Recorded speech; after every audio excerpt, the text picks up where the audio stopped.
आफताब की रोशनी की कसम और रात की तारीकी की कसम जब वो छा जाए, ए नबी सल्लल्लाहु अलैहि वसल्लम, तुम्हारे परवरदिगार ने न तो तुमको छोड़ दिया और न तुमसे नाराज ही हुआ, और आखिरत तुम्हारे लिए दुनिया से कहीं बेहतर है, और तुम्हारा परवरदिगार तुम्हें अनकरीब इतना कुछ अता फरमाएगा कि तुम खुश हो जाओगे। भला उसने तुम्हें यतीम पाकर जगह नहीं दी? बेशक दी, और तुम्हें रस्ते से नावाकिफ देखा तो सीधा रास्ता दिखाया, और उसने तुम्हें तंगदस्त पाया तो गनी कर दिया। तो तुम भी यतीम पर सितम न करना और मांगने वाले को झिड़की न देना, और अपने परवरदिगार की नेमत यानी वही का बयान करते रहना।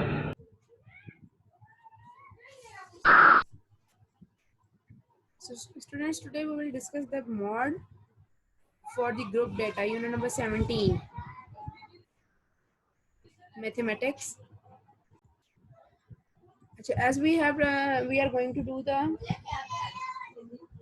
mod for the group data. ठीक है, group data के लिए सबसे पहले तो हम डॉट डायग्राम करेंगे. ठीक है, डॉट डायग्राम में how do we find out the mode in the dot diagram, just like जैसे हम लोगों ने मीन एंड मीडियन फाइंड किया था फॉर द डॉट डायग्राम, उसी तरह से अब हम फाइंड आउट करेंगे mod in the dot diagram.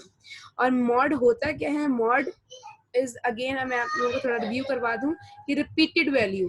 ठीक है, the number which appears frequently या the number which appears more than many times in the data. ठीक है, एक डाटा में जो नंबर जितनी ज्यादा दफा रिपीट होगा वो उसका मॉड कहलाएगा. Practice now 13.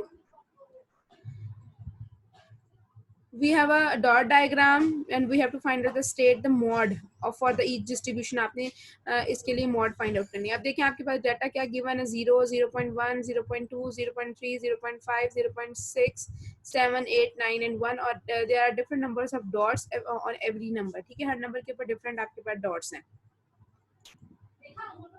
Now this is the solution.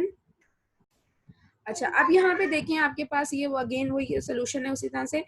अब जब डॉट डायग्राम में आप मॉड कैसे फाइंड आउट करते हैं? The number at which the maximum number of dots are, वो नंबर जिसके ऊपर डॉट्स की का जो नंबर होता है वो सबसे ज्यादा होता है. अगर आप ये देखें 0 पे 1 डॉट है, 0.1 पे 2 डॉट्स हैं, 0.2 नंबर है जिसपे 1 डॉट है. इसका क्या मतलब है कि जो 0.1 जो है ना वो 2 टाइम्स है डाटा में.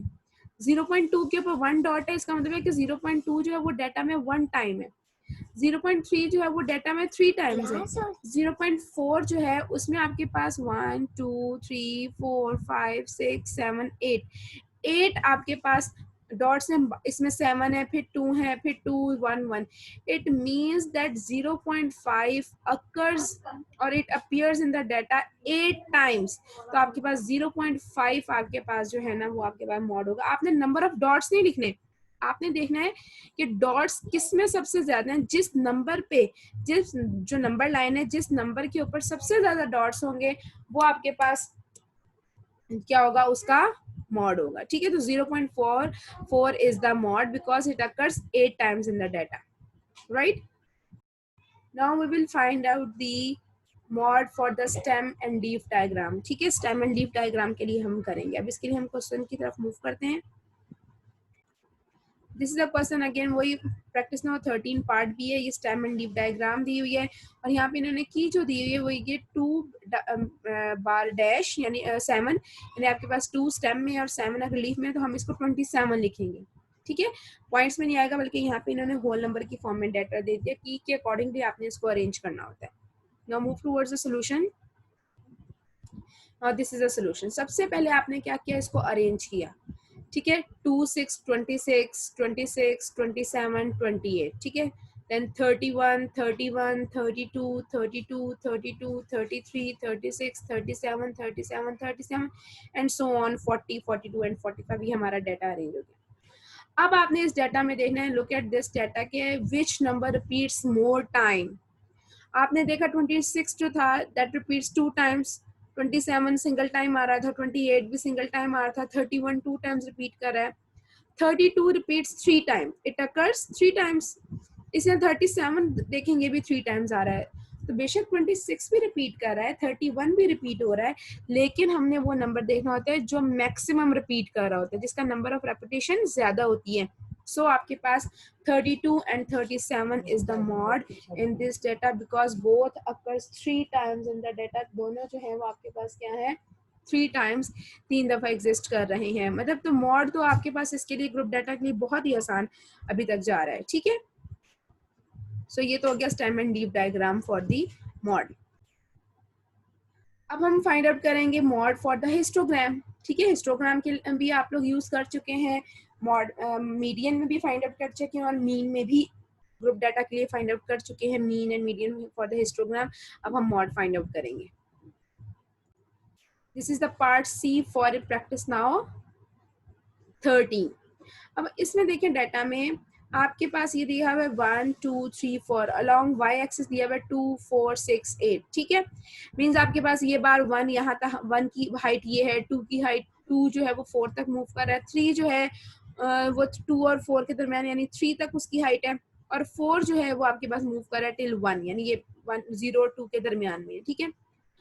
अब हिस्टोग्राम के लिए जो हम मॉड करते हैं ना, वो होता है कि रेक्टेंगल विद अ मैक्स, ये रेक्टेंगल बन रहे हैं ना, जो आपके पास बार्स आपको नजर आ रही है रेक्टेंगल है। जौन सा रेक्टेंगल विद मैक्सिमम हाइट होता है, जिसकी हाइट मैक्सिमम होती है, ठीक है, आपको नजर आ रही है, ये देखें, ये इसकी मैक्सिमम हाइट है, ठीक है, इस बार की। और ये कौन से नंबर की मैक्सिमम हाइट है, 1, ठीक है। 1 आपके पास जो है वो मैक्सिमम हाइट पे, इट मीन्स के 1 जो है बेसिकली वो डाटा में कितने टाइम्स है, 6 और 8 के दरमियान क्या होगा, 7, यानी 1 जो है वो इस डाटा में 7 टाइम्स है, 2 जो है वो इस डाटा में 4 टाइम्स है, 3 जो है वो इस डाटा में 3 टाइम्स है, और 4 जो है वो इस डाटा में 1 टाइम है। So the number at which the maximum height of the rectangle is, जिस रेक्टेंगल की हाइट सबसे ज्यादा होगी, हमने वो नहीं देखना कि वो किस हाइट तक गया, हमने ये देखना है कि उस किस नंबर पे वो हाईएस्ट आपके पास जो है वो रेक्टेंगल ड्रॉ हो रहा है। सो आपके पास दैट इज द 1, सो 1 आपके पास इसका क्या हो जाएगा, मॉड हो जाएगा, ठीक है। लेट्स सपोज अगर मैं ये करती हूँ,